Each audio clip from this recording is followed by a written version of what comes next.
Assalamualaikum warahmatullahi wabarakatuh. Halo Sobat Guru, saya Qurratu A'yun CGP Angkatan 4 akan memaparkan sehubungan dengan koneksi antar materi modul 3.1 di mana CGB akan membuat suatu kesimpulan dan sintesis dari keseluruhan materi yang didapat ya dengan beraneka cara dan media tentunya. Berikut ulasannya.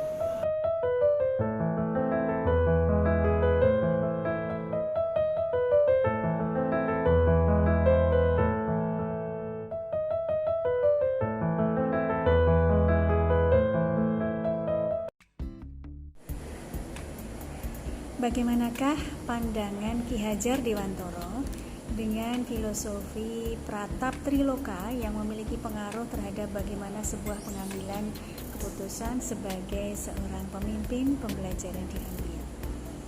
Perlu diketahui bersama bahwa Pratap Triloka itu terdiri atas 3 semboyan, yaitu Ing Arso Sung Tulodo, Ing Madya Mangunkarso, dan Tutwuri Handayani.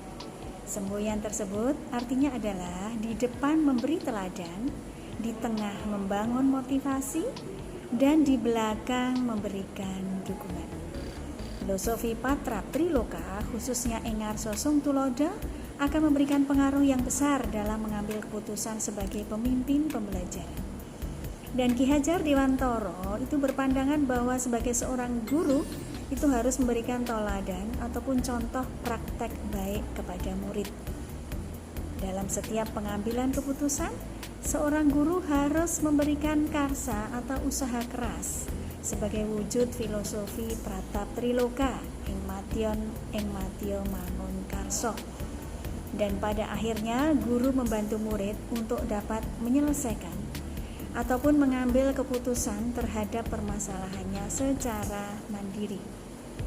Guru hanya sebagai pamong yang mengarahkan murid menuju kebahagiaan dan well-being.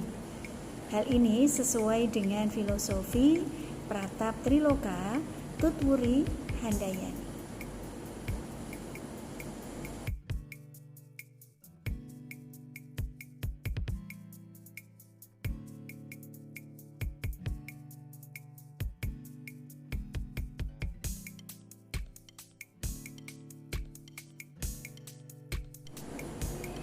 Bagaimanakah nilai-nilai yang tertanam dalam diri kita berpengaruh kepada prinsip-prinsip yang kita ambil dalam pengambilan suatu keputusan? Nilai yang tertanam pada diri saya terutama sepanjang perjalanan saya mengikuti program Guru Penggerak Angkatan 4 ini dapat terbentuk dimulai dari modul 1 sampai dengan modul 3 saat ini. Di antaranya ada profil pelajar Pancasila, filosofi Ki Hajar Dewantoro, budaya positif di sekolah, komunitas praktisi, pembelajaran yang berdiferensiasi, kompetensi sosial dan emosional, proses coaching, kemudian mentoring, konseling, dan juga pengambilan keputusan sebagai pemimpin pembelajaran. Yang di dalamnya terdapat unsur adanya dilema etika, rujukan moral, kemudian paradigma daripada dilema etika tersebut, prinsip dilema etika, serta langkah-langkah yang harus diambil dalam mengambil dan menguji daripada kasus-kasus yang ada. Dan dalam pengambilan suatu keputusan tersebut sangat dipengaruhi juga oleh nilai-nilai yang tertanam dalam diri kita. Maka penting untuk memupuk daripada nilai-nilai positif dalam diri kita yang nantinya akan menjiwai setiap keputusan yang kita ambil.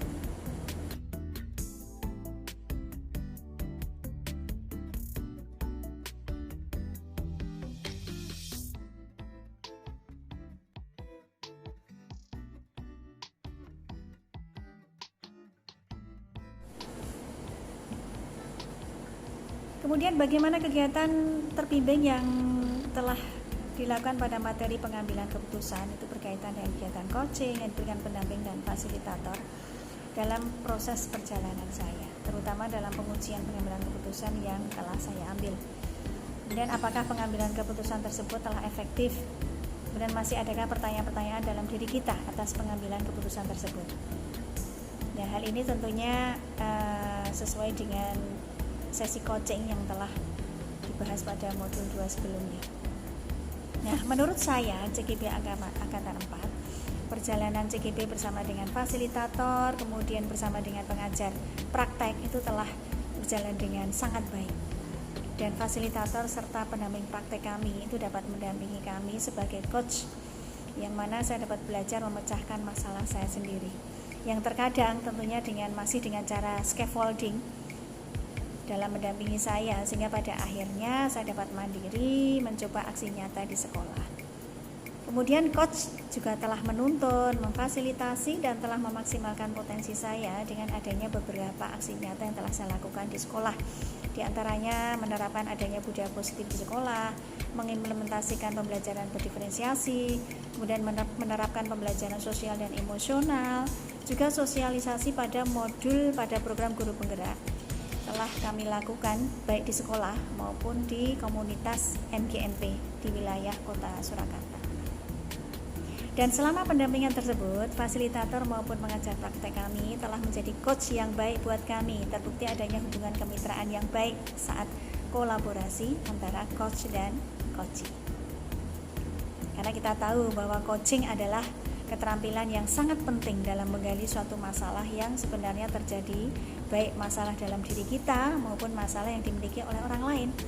Nah, dengan langkah coaching Tirta, sistem Tirta, kita dapat mengidentifikasi masalah apa yang sebenarnya terjadi dan membuat pemecahan masalah secara sistematis. Dan konsep daripada coaching Tirta sangat ideal apabila dikombinasikan dengan 9 langkah konsep pengambilan dan pengujian keputusan sebagai evaluasi terhadap keputusan yang kita ambil.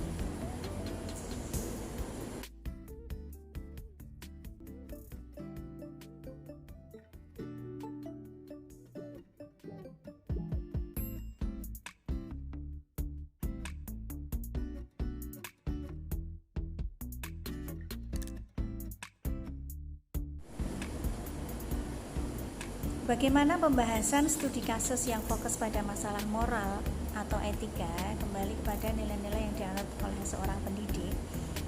Nah, menurut saya pada pembahasan studi kasus yang berfokus pada masalah moral ataupun etika itu diperlukan adanya kesadaran diri atau self-awareness dan keterampilan berhubungan sosial untuk mengambil keputusan tentunya. Kita dapat menggunakan 9 langkah konsep pengambilan dan pengujian keputusan, terutama pada uji legalitas, untuk menentukan apakah masalah tersebut termasuk bujukan moral yang berarti benar melawan salah, ataukah dilema etika benar melawan benar yang merupakan permasalahan tentunya yang bisa diambil keduanya. Dan apabila permasalahan yang dihadapi adalah bujukan moral, maka dengan tegas kita sebagai guru harus kembali kepada nilai-nilai kebenaran yang ada.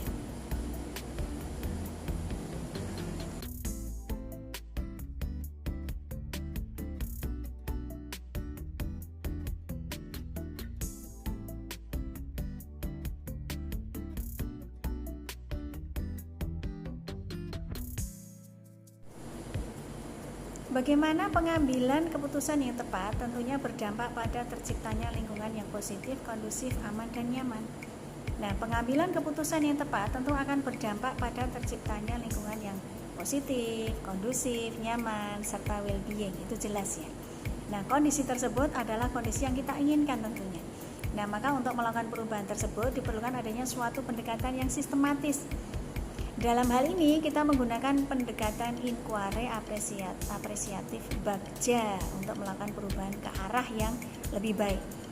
Ya, mengimplementasikan pendidikan menggunakan pendekatan inquiry tersebut itu membutuhkan sebuah manajemen perubahan, di mana salah satu manajemen ini dilakukan dengan tahapan bagja tadi yang menggunakan paradigma inquiry apresiatif, yaitu pendekatan kolaboratif dalam melakukan perubahan tentunya dan berbasis kekuatan, ya kan?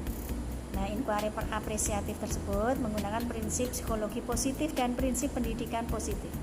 Nah, 5 tahapan utama yang dijalankan melalui akronim bagja tersebut, diantaranya 1, buat pertanyaan utama sebagai penentu daripada arah penelusuran terkait perubahan yang kita inginkan.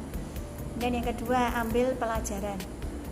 Ini dilakukan setelah pertanyaan utama disepakati. Kemudian yang ketiga, gali mimpi bersama. Yang keempat, jabarkan rencana untuk mencapai gambaran yang diinginkan. Kemudian yang kelima adalah atur eksekusi. Nah, setelah menyusun rencana perubahan, kita harus memahami kekuatan yang ada di sekolah kita sebagai dasar untuk melakukan perubahan yang positif. Jadi harus ada analisa SWOT, SWOT. Ya. Langkah selanjutnya mengevaluasi hal-hal positif yang ada di sekolah serta berkolaborasi dengan rekan sejawat ataupun stakeholder.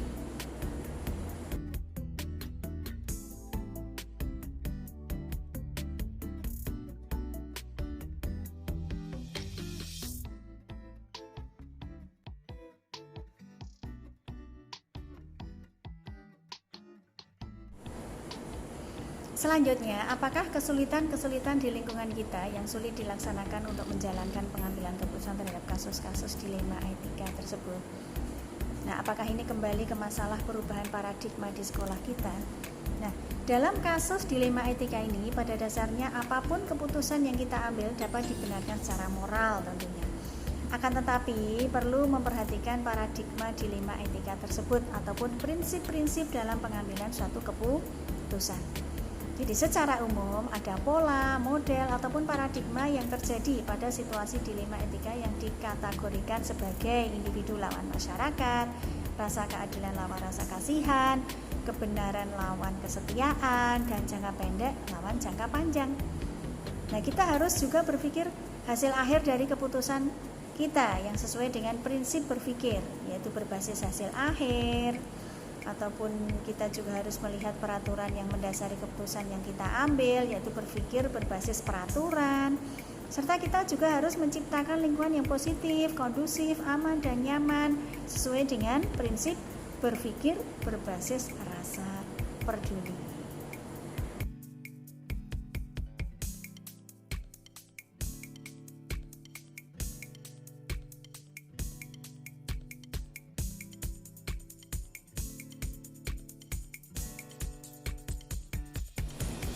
Dan pada akhirnya, apakah pengaruh pengambilan keputusan yang kita ambil ini dengan pengajaran yang memerdekakan murid kita?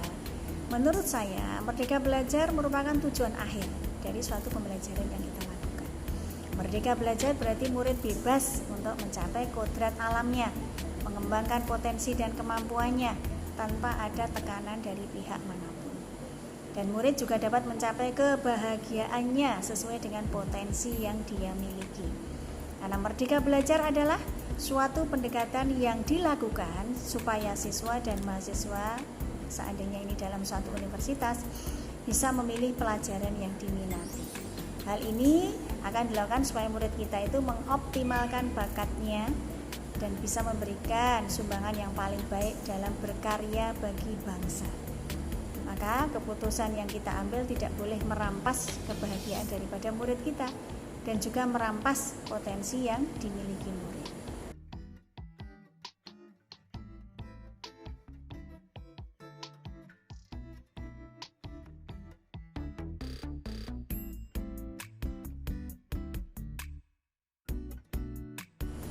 Lalu bagaimana seorang pemimpin pembelajaran dalam mengambil keputusan dapat mempengaruhi kehidupan ataupun masa depan murid-muridnya?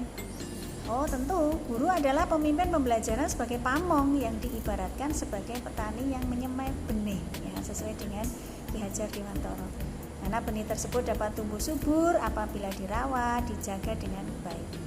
Nah, demikian juga dengan murid kita. Seorang guru harus bertanggung jawab untuk mengembangkan potensi yang dimiliki murid, sebagaimana petani yang menyemai benih untuk mendapatkan hasil yang baik tersebut.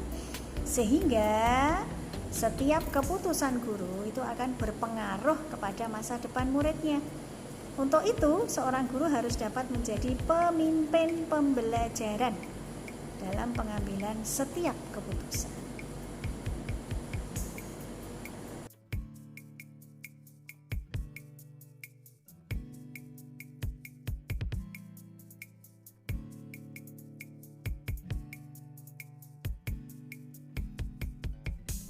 Nah, sekarang Bagaimana kesimpulan akhir yang dapat kita tarik dari pembelajaran dari modul-modul yang telah kita pelajari bersama, serta keterkaitannya bagaimanakah dengan modul-modul dari mulai modul awal sampai modul yang ketiga ini. Nah, kesimpulan yang didapat dari pembelajaran dari modul awal yang dikaitkan dengan modul-modul seterusnya sampai sekarang adalah yang pertama, bahwa pengambilan keputusan adalah suatu kompetensi ataupun skill yang harus dimiliki oleh seorang guru dan harus berlandaskan pada filosofi Ki Hajar Dewantara yang dikaitkan juga sebagai pemimpin pembelajaran. Dan yang berikutnya, yang kedua, pengambilan keputusan harus berdasarkan pada budaya positif dan menggunakan alur bagja yang akan mengantarkan pada lingkungan yang positif, kondusif, aman, dan nyaman atau well-being. Kemudian yang ketiga, dalam pengambilan keputusan, maka seorang guru harus memiliki kesadaran penuh, mindfulness, untuk menghantarkan muridnya menuju profil pelajar Pancasila. Kemudian yang terakhir, dalam perjalanannya menuju profil pelajar Pancasila, ada banyak dilema etika dan bujukan moral, sehingga diperlukan panduan 9 langkah pengambilan dan pengujian keputusan untuk memutuskan dan memecahkan suatu masalah agar keputusan tersebut berpihak pada murid demi terwujudnya merdeka belajar.